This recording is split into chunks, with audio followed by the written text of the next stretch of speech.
আসসালামু আলাইকুম। নজরুল ইসলাম বাবু স্বাগত জানাচ্ছি এনটিভির সকালের খবরে। ক্রাউন সিমেন্ট শিরোনাম দেখছিলেন, এবার পুরো খবর। রাজধানীর বায়ু দূষণ সহনীয় মাত্রা ছাড়িয়েছে বহু আগেই।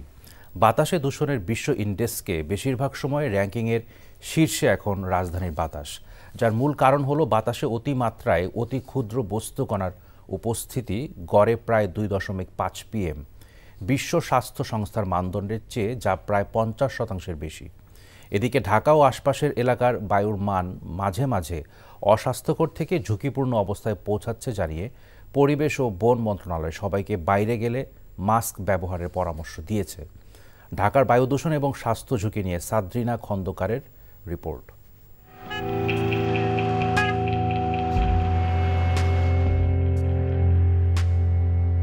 ঢাকা শহর হলো ধুলার শহর, বায়ু দূষণের শহর, শব্দ দূষণ সব মিলে ঢাকার শহর। বেঁচে থাকার জন্য প্রতিনিয়ত যে বাতাসে শ্বাস প্রশ্বাস নিতে হয়, বিশ্বের সবচেয়ে জনবহুল মেগা সিটি ঢাকায় সেই বাতাসই হয়ে উঠেছে প্রাণঘাতী। বায়ু দূষণের ফলে বাড়ছে জনদুর্ভোগ, সেই সাথে রাজধানীর স্বাস্থ্য ঝুঁকির অন্যতম কারণও এটি। আমাদের যেমন মনে করেন শ্বাসকষ্ট হয়, তারপরে আরো বুকের ব্যথা হয়, ঠান্ডা সর্দি লাগেই থাকে। ধুলাবালু হেভি ওরা ওরে আর কি, উইরা মানুষের অনেক ক্ষতি হয়, নাকে যায়, কাশি হয়। সম্প্রতি যুক্তরাষ্ট্রের ইউনিভার্সিটি অব শিকাগোর এনার্জি পলিসি ইনস্টিটিউটের গবেষণায় দেখা যায়, বায়ু দূষণে বাংলাদেশিদের গড় আয়ু কমেছে 7 বছর, আর রাজধানীবাসীর গড় আয়ু কমেছে 8 বছর। সুইজারল্যান্ড ভিত্তিক গবেষণা প্রতিষ্ঠান আইকিউ এয়ার ওয়েবসাইটের তথ্য মতে ঢাকার বায়ুমান সূচকের স্কোর 300 এর ওপর। আন্তর্জাতিকভাবে বাতাসের এ মানকে দুর্যোগপূর্ণ ধরা হয়। বিশেষজ্ঞরা বলছেন, নভেম্বর থেকে মার্চ এই 5 মাসে সারা বছরের সবচেয়ে বেশি অর্থাৎ 65 থেকে 70 ভাগ বায়ু দূষণ হয়। 2024 সালে নভেম্বর মাসের বায়ু দূষণ এর পূর্ববর্তী 9 বছরের বায়ু দূষণের তুলনায় প্রায় 11 ভাগ বেশি। আমরা এমন বায়ু সেবন করছি যেটি নির্মল বায়ু তো নয়, এটি অস্বাস্থ্যকর থেকে খুবই অস্বাস্থ্যকর। নভেম্বর, ডিসেম্বর, জানুয়ারি, ফেব্রুয়ারি, মার্চ এই 4-5 মাস যদি আমরা বায়ু দূষণ নিয়ন্ত্রণ করতে পারি, মোট বায়ু দূষণের একটি বৃহৎ অংশ আমরা নিয়ন্ত্রণ করতে পারব। একই সঙ্গে বিশেষজ্ঞ জানান, ঢাকায় সবচেয়ে বায়ু দূষণ হয় অবকাঠামো নির্মাণের কারণে 51 ভাগ, শিল্প কারখানা ও ইটের ভাটা 29 ভাগ, যানবাহন থেকে 16 ভাগ। বায়ু দূষণের কারণে হাঁপানি সহ বিভিন্ন জটিল রোগে আক্রান্ত হচ্ছেন রাজধানীবাসী। প্রথমে আক্রান্ত ফুসফুস। ফুসফুসে কি হয়? ফুসফুসে অ্যালার্জিজনিত রোগ, allergic rhinitis, asthma, COPD, bronchitis, pneumonia, TB এগুলো হচ্ছে। বেড়ে চলেছে হৃদরোগের ঝুঁকি, স্ট্রোক, হার্ট অ্যাটাক, কিডনি জটিলতা, ইভেন আমাদের প্রজনন ক্ষমতা হ্রাস পেতে শুরু করেছে এই এয়ার পলিউশনের কারণে। দুর্যোগপূর্ণ পরিস্থিতিতে স্বাস্থ্য ঝুঁকি কমাতে বিশ্বের অন্য দেশের মতো বাংলাদেশে জরুরি স্বাস্থ্য সতর্কতা জারি করার আহ্বান জানান বিশেষজ্ঞরা। সাদ্রিনা খন্দকার, এনটিভি নিউজ, ঢাকা। বাংলাদেশে জুলাই অগাস্ট গণ অভ্যুত্থানে অংশ নেওয়া মেয়েদের ইতিহাস পরিবর্তনের নায়িকা বলে সম্বোধন করেছেন প্রধান উপদেষ্টা ডক্টর মোহাম্মদ ইউনূস। প্রধান উপদেষ্টা জুলাই বিপ্লবের কন্যাদের উদ্দেশ্য করে বলেন, তারা বাংলাদেশকে যে পর্যায়ে নিয়ে গেছে সেটা ঐতিহাসিক, যা পৃথিবীর অন্য কোথাও খুঁজে পাওয়া যাবে না। মঙ্গলবার রাজধানীর ওসমানী স্মৃতি মিলনায়তনে মহিলা ও শিশু বিষয়ক মন্ত্রণালয় আয়োজিত জুলাই বিপ্লবের কন্যাদের কীর্তিগাথা ও অবদানকে উপজীব্য করে জুলাইয়ের কন্যারা আমরা তোমাদের হারিয়ে যেতে দেব না শীর্ষক নারী সমাবেশে ডক্টর ইউনূস এসব কথা বলেন। এ সময় তিনি আরও বলেন, কোনো বড় নেতার হুকুমে জুলাই অভ্যুত্থান হয়নি, বরং দেশের সর্বস্তরের মানুষের স্বতঃস্ফূর্ত অংশগ্রহণে এই বিপ্লব সফল হয়েছে। প্রধান উপদেষ্টার সাথে সাক্ষাৎ করেন জুলাই অগাস্টের অভ্যুত্থানে অংশ নেয়া কলেজ, বিশ্ববিদ্যালয় সহ বিভিন্ন শিক্ষা প্রতিষ্ঠানের ছাত্রীরা।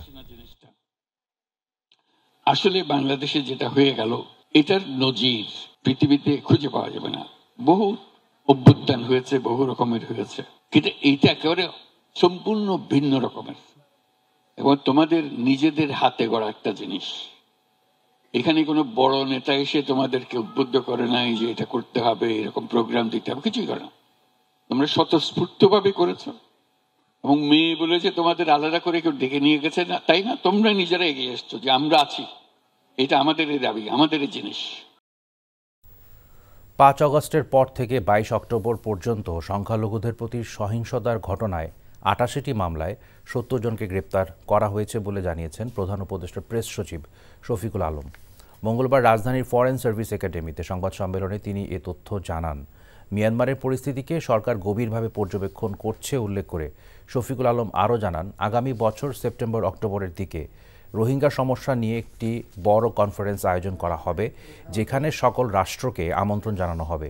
এছাড়া 2009 থেকে 2024 সালের 4 আগস্ট পর্যন্ত সময়কালে চাকুরিতে নানাভাবে বঞ্চনার শিকার কর্মকর্তাগণের আবেদন পর্যালোচনাপূর্বক 764 জনকে পদোন্নতি দেওয়ার সুপারিশ করা হয়েছে জানিয়ে প্রধান উপদেষ্টার ডেপুটি প্রেস সচিব আজাদ মজুমদার বলেন, প্রশাসনের রদবদল নিয়মিত প্রক্রিয়া, সরকার প্রয়োজন অনুসারে রদবদল করছে।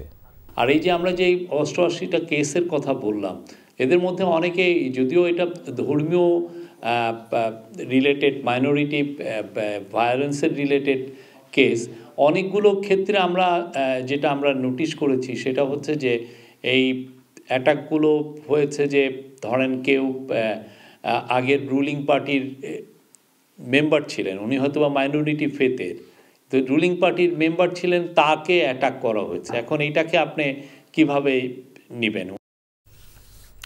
দেশের খ্রিস্টান সহ সংখ্যালঘু সম্প্রদায়ের উপর কোনো হামলা হচ্ছে না জানিয়ে বাংলাদেশ খ্রিস্টান অ্যাসোসিয়েশন অভিযোগ করেছে ভারতীয় গণমাধ্যম বাংলাদেশের সংখ্যালঘু নির্যাতন নিয়ে মিথ্যাচার করছে। মঙ্গলবার জাতীয় প্রেস ক্লাবের সামনে বাংলাদেশ খ্রিস্টান অ্যাসোসিয়েশন আয়োজিত মানববন্ধনে এমন অভিযোগ করেন সংগঠনটির ভারপ্রাপ্ত সভাপতি জুয়েল আন্তনি চৌধুরী। এ সময় বক্তারা দাবি করেন, ভারতীয় কিছু গণমাধ্যম উস্কানি দিয়ে বাংলাদেশে সাম্প্রদায়িক দাঙ্গা তৈরির চেষ্টা করছে। দেশের মানুষকে কোনো প্রকার উস্কানিতে পা না দেয়া সহ সকল ষড়যন্ত্রের বিরুদ্ধে ঐক্যবদ্ধ হওয়ার আহ্বান জানান তারা। এছাড়া দেশের স্বার্থে কোনো ছাড় দেয়া হবে না বলেও হুঁশিয়ারি দেন বক্তারা। আওয়ামী লীগকে রাজনীতিতে পুনর্বাসনের চেষ্টাকারীরা গণশত্রুতে পরিণত হবে বলে হুঁশিয়ার করেছেন তথ্য উপদেষ্টা নাহিদ ইসলাম। তিনি বলেন, ভারতের সাথে সম্পর্ক থাকবে ন্যায্যতার ভিত্তিতে, আর ছাত্রদের রক্তের উপর দিয়ে ক্ষমতায় আরোহণকারীরা জাতীয় বেইমান হিসেবে চিহ্নিত হবেন বলে মন্তব্য করেন বৈষম্য বিরোধী ছাত্র আন্দোলনের নেতারা। মঙ্গলবার রাজধানীর সোহরাওয়ার্দী উদ্যানে বিশ্ব মানবাধিকার দিবস উপলক্ষে মায়ের ডাক আয়োজিত সর্বদলীয় সমাবেশে এসব কথা বলেন বক্তারা। নাজিবুর রহমানের রিপোর্ট। এখন শুধু আমরা আমার বাবাদের ফিরিয়ে চাই, বাবার হাতটা ধরতে চাই। বাবা এখন দেখতে কেমন এটা আমরা কেউ এখন জানি না। পিতাহারা সন্তান, সন্তানহারা মা কিংবা ভাইয়ের অপেক্ষায় থাকা বোনের চাপা কান্নায় ভারী হয়ে ওঠে সোহরাওয়ার্দী উদ্যানের সবুজ উদ্যান।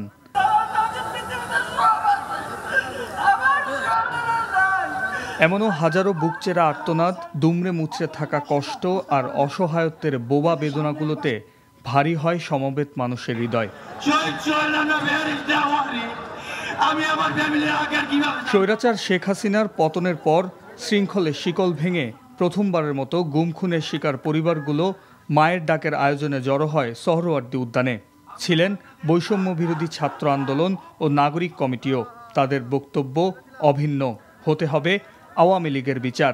কোন ধর্মের নাম করে, কোন জাতির নাম করে কেউ যদি আমাদের মধ্যে বিন্দু মাত্র কোন উগ্রবাদী চিন্তাধারা, উগ্রবাদী চক্রান্ত করার চেষ্টা করে, সকল ধর্মের যোদ্ধারা আমরা একসাথে তাদেরকে প্রতিহত করব। 71কে পুঁজি করে প্রশ্নবিদ্ধ এক বিচারের মধ্য দিয়ে আমাদের দেশের উল্লেখযোগ্য আলেমদেরকে ফাঁসিতে ঝুলিয়ে হত্যা করা হয়েছে।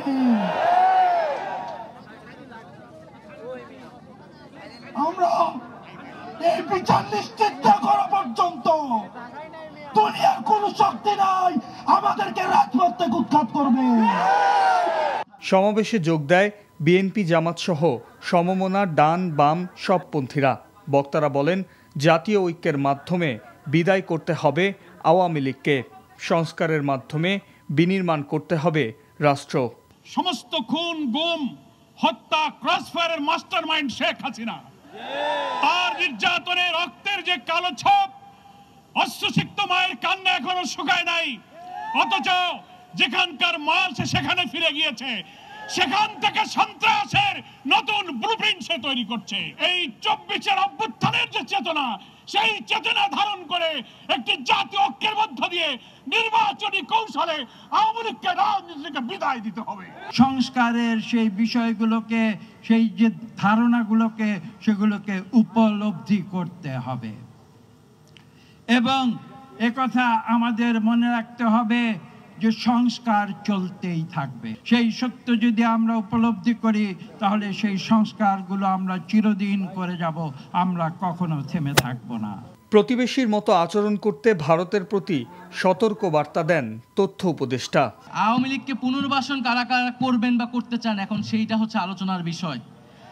যারা করতে চান জনগণ তাদেরকেও গণশত্রু হিসেবেই চিহ্নিত করবে। এই বাংলাদেশ আত্মমর্যাদা নিয়ে দাঁড়িয়েছে, রক্তের উপর দিয়ে দাঁড়িয়েছে।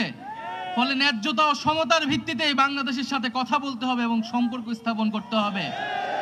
ফলে আপনারা এখনো যারা ভারত সরকারে রয়েছেন, ভারতের শাসক গোষ্ঠী রয়েছেন, এই যে সীমান্তে হত্যা হচ্ছে, আপনারা যদি মনে করে থাকেন এই সীমান্তে হত্যা করে বাংলাদেশকে প্রেসার ক্রিয়েট করবেন, তাহলে আপনারা ভুল ভাবছেন। দেশ গঠনে জাতীয় ঐক্যের বিকল্প নেই বলে মত সবার। খুব ছোট আকারে হতো। Najibur Rahman, NTV news, Dhaka. পুলিশের জনবান্ধব ও গ্রহণযোগ্য আচরণ নিশ্চিত করতে পুলিশ কমিশন গঠন, স্থানীয় পর্যায়ে পুলিশকে অপরাধ দমনের সহায়তার জন্য নাগরিক কমিটি গঠন, দেশ বিদেশের র্যাব বাহিনী সমালোচিত হওয়ায় বাহিনীটিকে বিলুপ্তির সুপারিশ সহ পুলিশ প্রশাসন সংস্কারে 5 দফা সুপারিশ করেছে বিএনপি। মঙ্গলবার গুলশানে বিএনপি চেয়ারপারসনের কার্যালয়ে দলের পক্ষ থেকে গঠিত পুলিশ সংস্কার বিষয়ক কমিটির সংবাদ সম্মেলনে একথা জানান বিএনপির স্থায়ী কমিটির সদস্য হাফিজউদ্দিন আহমেদ। বলেন, পুলিশের গুম খুন দুর্নীতির কারণে দেশের মানুষ স্তম্ভিত। এই পরিস্থিতিতে পুলিশের সংস্কার অত্যন্ত গুরুত্বপূর্ণ।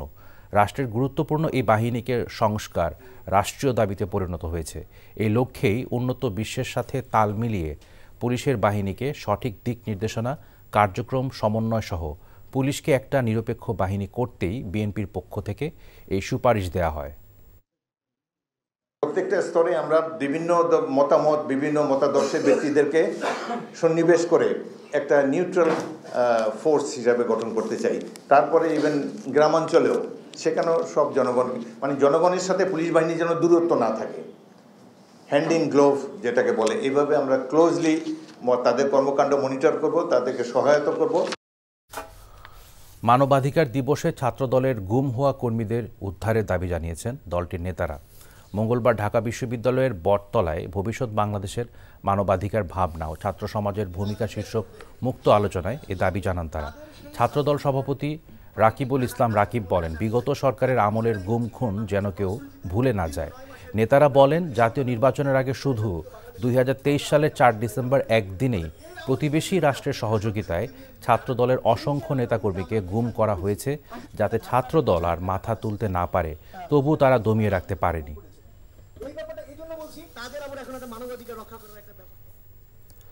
সাবেক প্রধানমন্ত্রী শেখ হাসিনা ও তার ছোট বোন শেখ রেহানার ব্যাংক হিসাব তলব করেছে বাংলাদেশ ব্যাংকের ফাইন্যান্সিয়াল ইন্টেলিজেন্স ইউনিট BFIU। একই সাথে শেখ মুজিবুর রহমান মেমোরিয়াল ট্রাস্টের ব্যাংক হিসাবের তথ্য চাওয়া হয়েছে।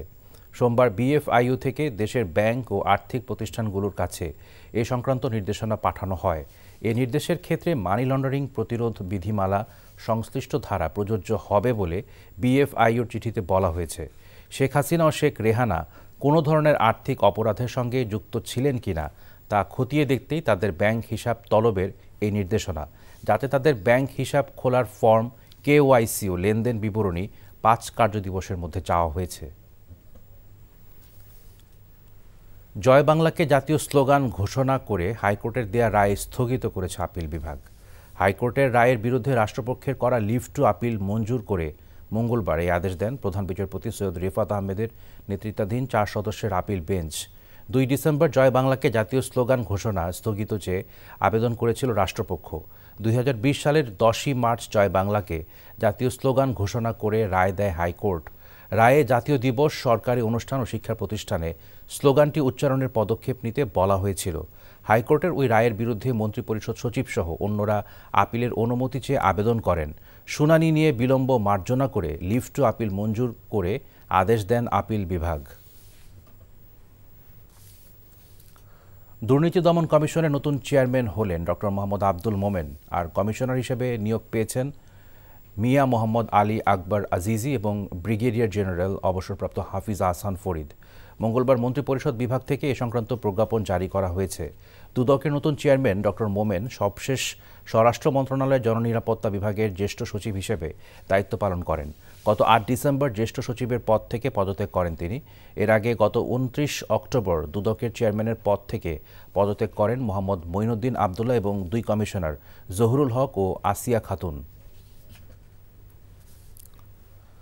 রমজানের প্রয়োজনীয় পণ্যের দাম স্থিতিশীল রাখতে কাজ করছে সরকার। এছাড়া সরাসরি বিদেশ থেকে ভোজ্য তেল কেনার চেষ্টা চলছে বলেও জানিয়েছেন বাণিজ্য উপদেষ্টা শেখ বশিরউদ্দিন। মঙ্গলবার রাজধানীর পুরানা পল্টনে ইকোনমিক রিপোর্টার্স ফোরাম কার্যালয়ে ইআরএফ প্রাণ মিডিয়া অ্যাওয়ার্ড প্রদান অনুষ্ঠানে তিনি আরও বলেন, তেলের দাম বাস্তবতা মেনে বাড়ানো হয়েছে, অন্যথায় দীর্ঘমেয়াদী ক্ষতি হতো।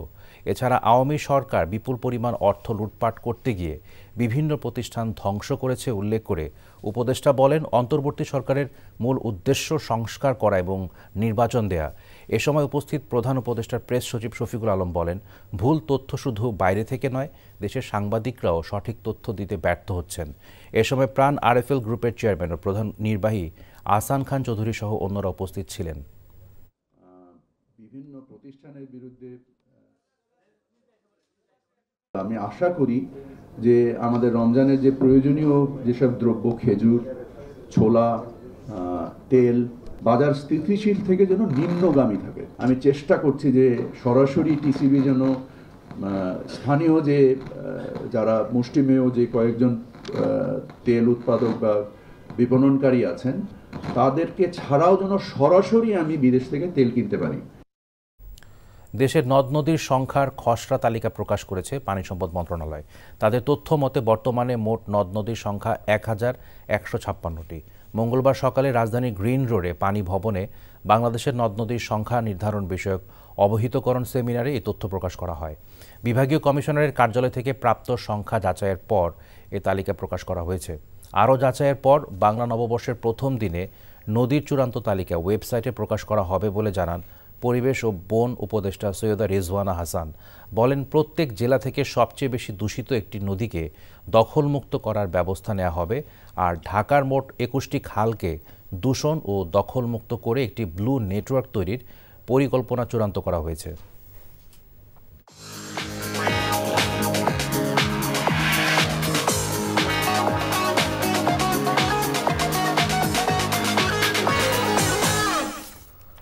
নগদ নিবেদিত অর্থনীতির খবর। কর মওকুফ রাষ্ট্র বিনির্মাণে নেতিবাচক প্রভাব ফেলে উল্লেখ করে অর্থ উপদেষ্টা ডক্টর সালেউদ্দিন আহমেদ বলেন, কিছু কিছু খাতকে বছরের পর বছর করমুক্তভাবে শিশুর মতো লালন পালন করার মানসিকতা থেকে বেরিয়ে আসতে হবে। মঙ্গলবার সকালে রাজধানীর আগারগাঁওয়ে এনবিআর ভবনে ভ্যাট দিবস উপলক্ষে আয়োজিত অনুষ্ঠানে কথা বলেন তিনি।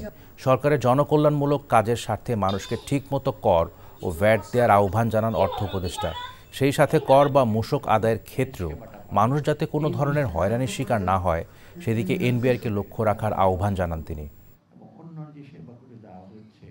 অনেক ক্ষেত্রে কিন্তু আবার অব্যাহত দেয়, যেমন আমি টিপিক্যাল ইনফ্যান্ট ইন্ডাস্ট্রি আর্গুমেন্ট তো আছে, শিশুকে লালন পালন করা।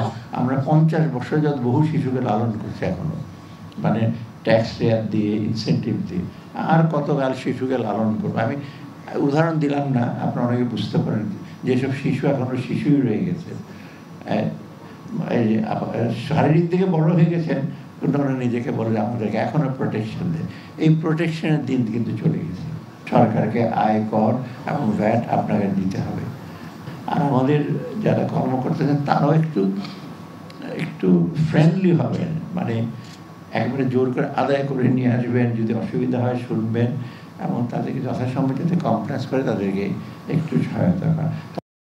এই ছিল সকালের খবরে। এই খবরের ভিডিও সহ আপডেট জানতে ভিজিট করুন এনটিভি অনলাইন www.ntvbd.com। এছাড়াও এনটিভির জনপ্রিয় সব অনুষ্ঠান ও খবরের আপডেট জানতে ভিজিট করুন আমাদের ইউটিউব ভেরিফাইড ফেসবুক পেজ। ধন্যবাদ সবাইকে।